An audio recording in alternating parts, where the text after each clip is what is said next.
Have you ever wondered why certain souls seem destined for a higher purpose? Why do some individuals, even from childhood, display an inexplicable magnetism toward the divine?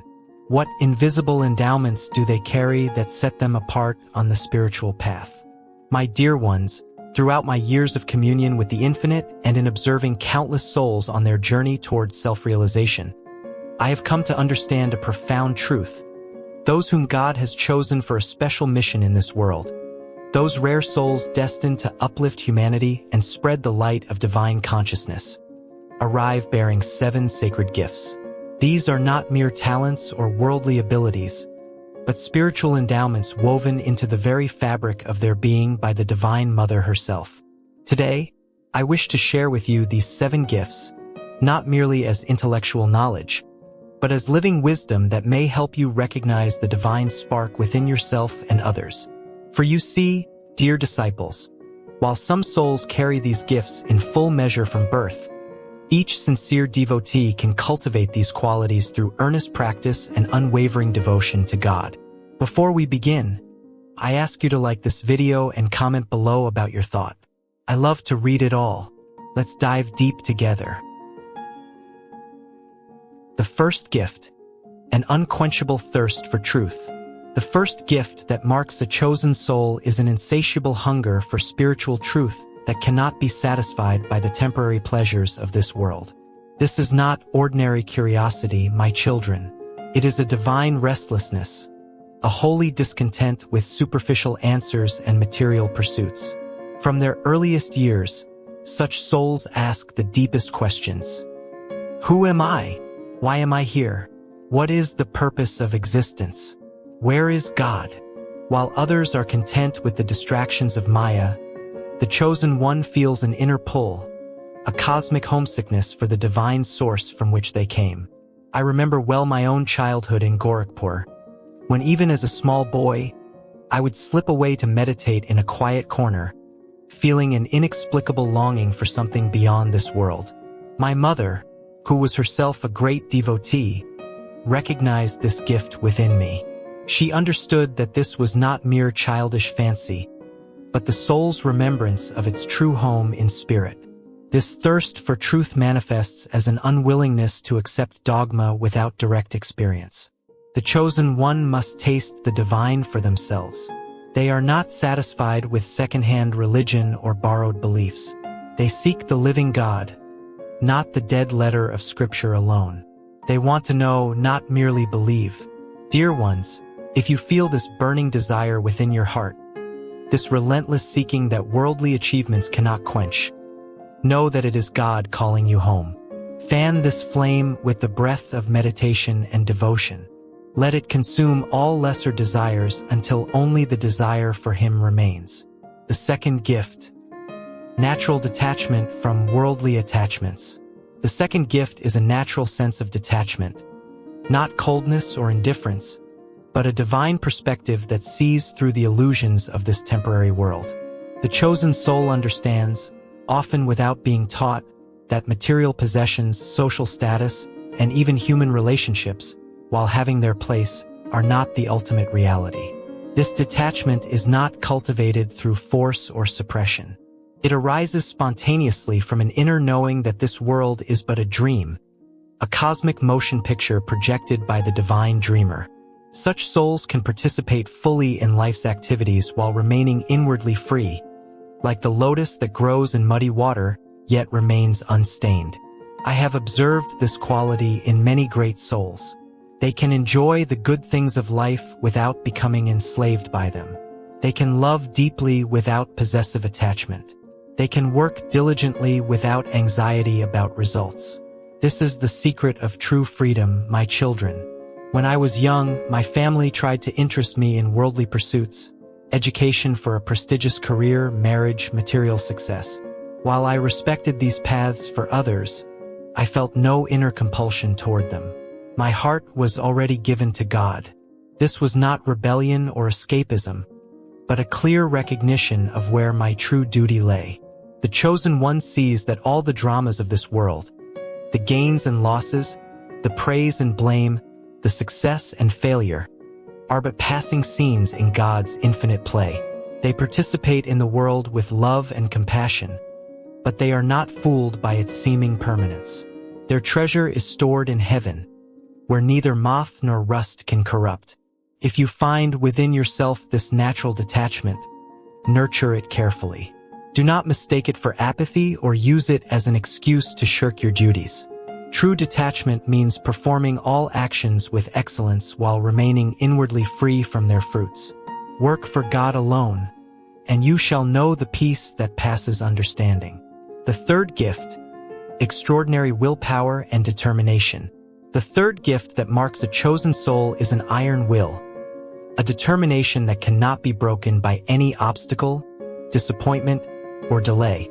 This is not stubbornness or ego, but a divine persistence rooted in absolute faith in God's plan. The spiritual path is not for the weak-willed, my dear ones. It requires tremendous courage and unwavering determination. The chosen soul possesses this strength naturally, though it must still be refined and directed toward the highest goal. They do not give up when the way becomes difficult. They do not turn back when others doubt them. They press forward with the certainty that God is guiding their steps. I have often told you the story of my search for my guru, Sri Yukswar. For years, I felt his presence calling to me, though I had not yet met him in physical form. I searched tirelessly, visiting many teachers and holy places. Lesser determination would have given up, accepting one of the many other gurus I encountered. But something within me knew I must find my destined teacher. And when at last I met him in Benares, my soul recognized him instantly. This was the fruit of unwavering determination. The chosen one applies this willpower not only to spiritual seeking but to every aspect of their mission.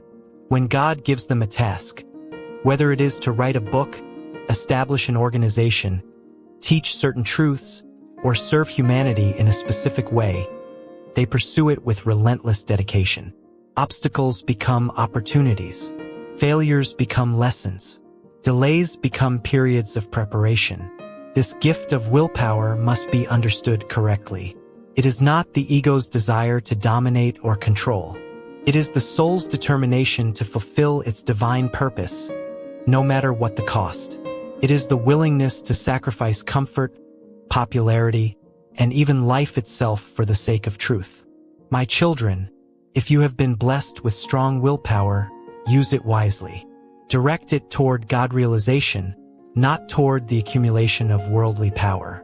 Let your determination be in service to the divine, not to the demands of the ego. With such will, united with divine grace, nothing is impossible. The fourth gift, deep compassion and love for all beings. The fourth gift is a heart overflowing with divine love and compassion. Not sentimental emotion, but a profound recognition of the unity of all life. The chosen soul sees God in every face, feels the suffering of others as their own, and is moved to serve and uplift all beings. This compassion is not limited to family, friends, or even to humanity alone. It extends to all creatures, all of creation. The chosen one understands that the same divine consciousness that animates their own body also dwells in every living thing. How then can they harm any creature? How can they remain indifferent to suffering? I have taught you that true religion is not found in rituals and ceremonies alone, but in the expansion of love. The chosen soul embodies this teaching naturally. They cannot help but love, for they see through the illusion of separation. They know that in serving others, they serve God. In loving others, they love their own true self. This gift of compassion drives the chosen one to action. They cannot sit idle while others suffer. They must teach, heal, serve, and uplift. Yet their service is not motivated by ego or the desire for recognition. They serve because love compels them. They give because giving is their nature. When I came to America, many asked why I would leave the spiritual atmosphere of India for the materialistic West. The answer was simple: love. I saw souls here hungry for truth, drowning in materialism, desperately needing the ancient wisdom of yoga and meditation. How could I not come? How could I not share the treasures I had received from my line of gurus? The chosen one's compassion is also wise. They do not enable weakness or encourage dependence. They teach others to find their own inner strength, to connect with their own divine nature. They give not fish, but the knowledge of how to fish. They point not to themselves, but to God within each soul. Dear ones, cultivate this divine love in your hearts. See God in all. Serve all as manifestations of the One. Let your love be unconditional, asking nothing in return. This is the path to experiencing your unity with all creation. The fifth gift, intuitive wisdom beyond intellectual knowledge. The fifth gift is direct intuitive perception, the ability to know truth immediately, without the slow process of intellectual reasoning. The chosen soul has access to divine wisdom that flows from the superconscious mind, from the soul's direct communion with God. This is not mere psychic ability or mental cleverness. It is the awakening of the spiritual eye, the opening of inner vision that perceives reality as it truly is. The chosen one can distinguish truth from falsehood, essence from appearance, the eternal from the temporary.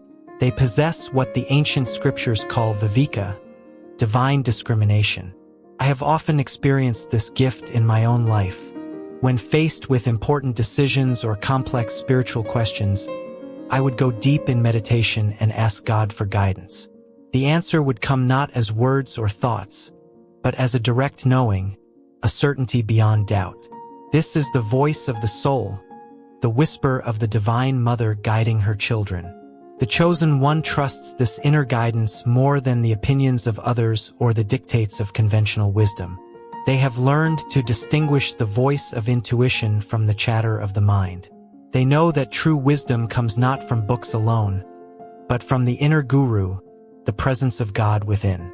This gift also manifests as the ability to perceive the spiritual state of others. The chosen one can see beyond the mask of personality to the soul beneath. They recognize other advanced souls, even when disguised in humble circumstances. They also perceive those who are spiritually immature, though they may hold positions of worldly authority. However, my children, this gift must be used with great humility and discretion. The chosen one does not parade their intuitive abilities or use them to manipulate others. They share their insights only when guided to do so, and always with love and respect for each soul's free will and unique path. If you wish to develop this gift, practice deep meditation daily. Learn to still the restless waves of thought and emotion. In the silence of deep concentration, the voice of intuition becomes clear. Test your intuitions against the teachings of true masters and the guidance of Scripture.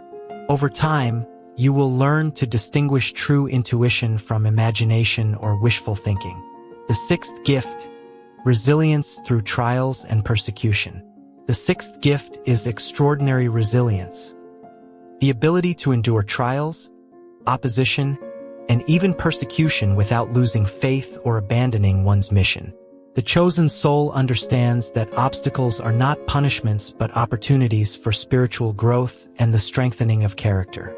Let me be clear, dear ones. The path of the chosen soul is not easy. In fact, it is often more difficult than the ordinary life. Why?